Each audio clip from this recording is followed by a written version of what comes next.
By 1916, the most powerful armies on Earth were trapped in a war that couldn't move forward. Millions of men faced each other across a few hundred meters of mud, wire, and death. And no strategy seemed capable of changing that. Every offensive ended the same way.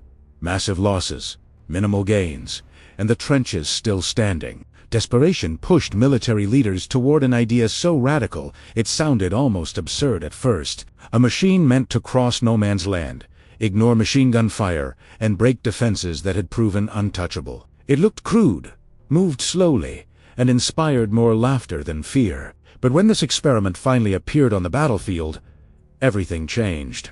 What happened when soldiers saw something roll through obstacles that had stopped entire armies? And how did one flawed machine signal the end of trench warfare as the world knew it?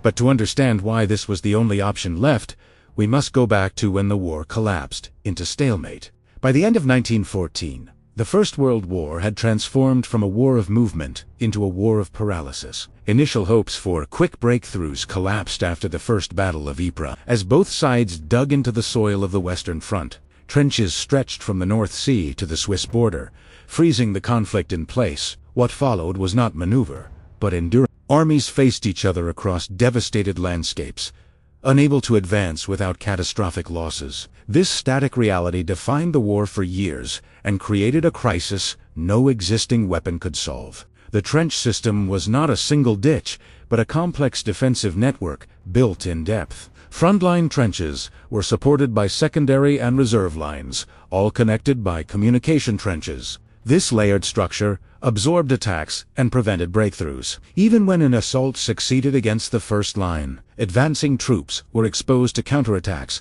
and artillery fire from the rear. Trenches were reinforced with dugouts, firing steps, and concrete shelters, making them resilient against bombardment. The battlefield became a fortified maze, designed to trap attackers in open ground, while defenders remained protected, prepared, and lethal. Between opposing trenches lay no man's land, a barren zone of mud, shell holes, corpses, and twisted wire. Barbed wire was especially devastating, slowing infantry and forcing them into predictable paths. Machine guns dominated these killing zones, capable of firing hundreds of rounds per minute. Artillery bombardments were intended to destroy wire and trenches, but often failed. When infantry advanced, they frequently discovered defenses intact.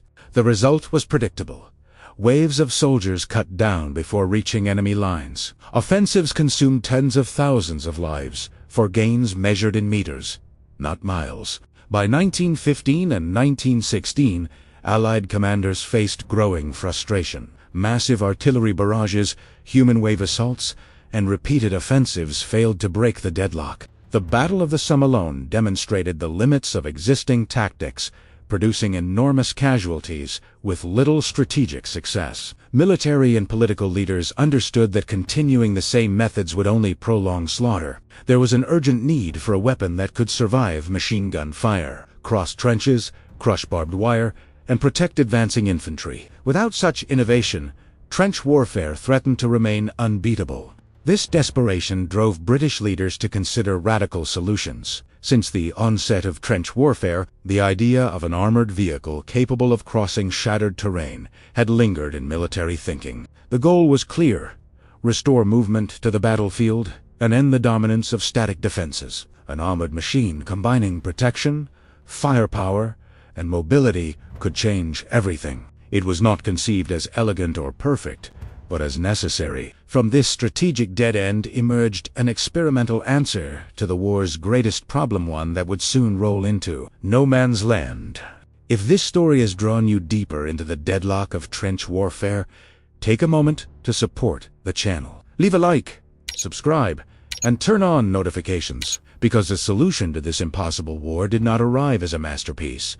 The Mark I tank was born not from confidence, but from desperation. British military planners needed a machine that could survive no man's land and break the trench deadlock. Developed in secrecy after early experiments by the Landships Committee, the Mark I was never intended as a refined weapon. It was an improvised solution, adapted from industrial and agricultural technology rather than military tradition. Early prototypes were tested away from public view, surrounded by guards and secrecy. Even among soldiers who trained with it, the tank appeared strange, unfamiliar, and experimental, more concept than finished weapon. Visually, the Mark I looked unlike anything seen on a battlefield before. Its rhomboid shape, exposed tracks, and riveted steel plates made it resemble a moving box rather than a vehicle, designed to cross trenches and crush wire.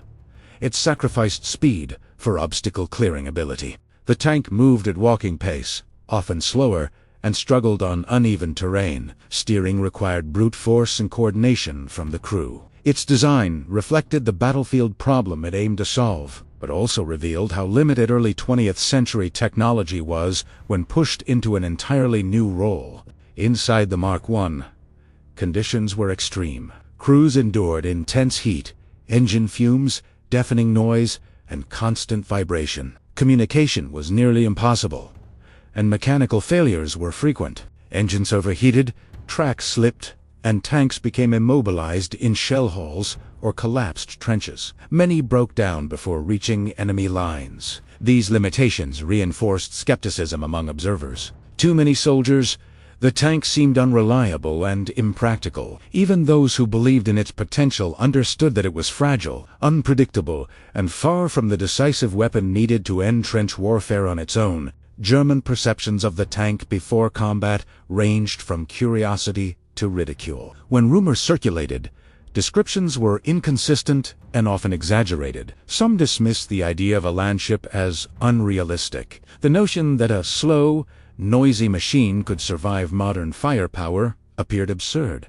German soldiers were accustomed to defeating infantry assaults with wire and machine guns, and many assumed this new device would be no different. The tank's awkward movement and crude appearance reinforced the belief that it was a novelty, not a threat, and certainly not a revolution in warfare. This mixture of disbelief and mockery shaped the tank's first reception.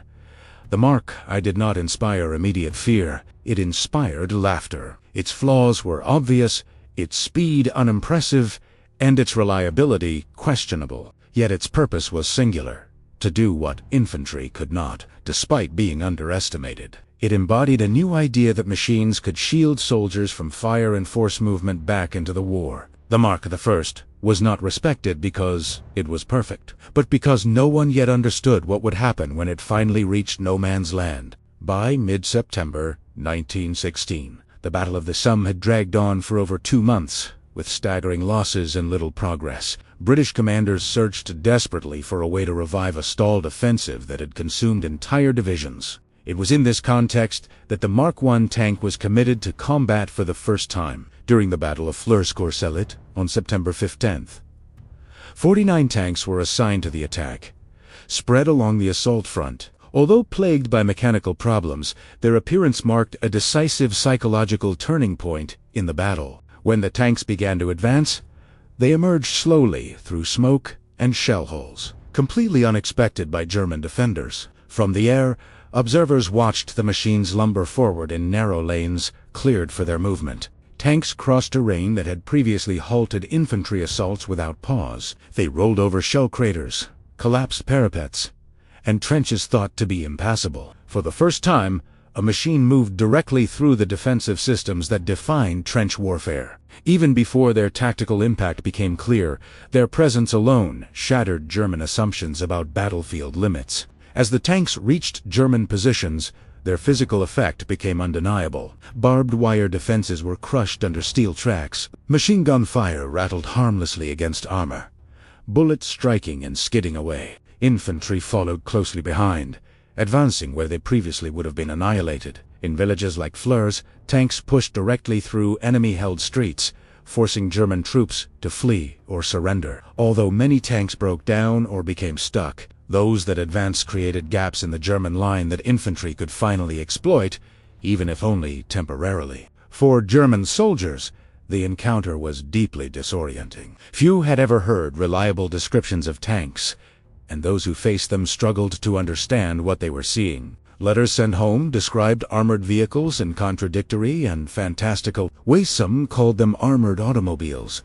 Others claimed they were X-shaped machines powered by massive shovels. Rumors spread rapidly through the ranks, magnifying fear and confusion. The sudden appearance of an unknown, seemingly unstoppable weapon caused chaos, particularly among inexperienced units, and disrupted German defensive coordination across the battlefield. Despite their flaws, the tanks achieved complete surprise. German troops abandoned positions, surrendered in unusually high numbers, or hesitated long enough for British infantry to advance. Observers later noted that the psychological shock outweighed the tank's physical destruction. Although the breakthrough was not fully exploited, and the offensive ultimately stalled, something irreversible had occurred.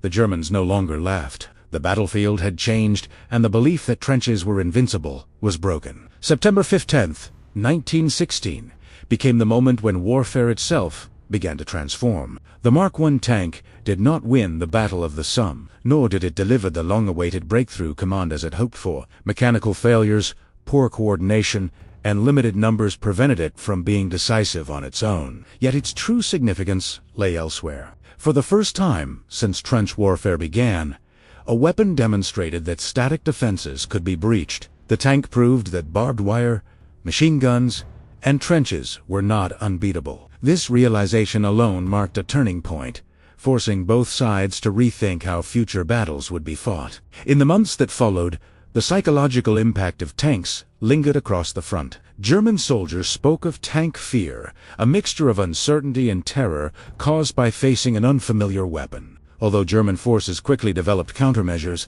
the initial shock revealed how unprepared they had been. The appearance of tanks disrupted morale, increased surrenders, and exposed weaknesses in defensive doctrine. Even when tanks were destroyed or immobilized, their mere presence altered battlefield behavior. War was no longer defined solely by men in trenches, but by machines that could challenge them. Militaries learned rapidly from the Mark I's limitations. Later models became more reliable, faster, and better integrated with infantry and artillery. Doctrines evolved, emphasizing combined arms rather than isolated assaults.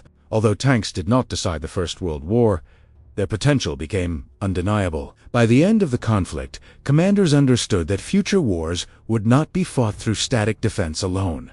The tank had introduced mobility back into warfare and laid the foundation for armored strategy, mechanized units, and modern battlefield coordination that would define conflicts in the decades ahead. The Mark I began as a joke, a crude experiment mocked by those who first saw it. Yet revolutions rarely arrive fully formed. In crossing no man's land, this flawed machine announced the future of War I, driven not by trenches, but by movement, steel, and mechanized force.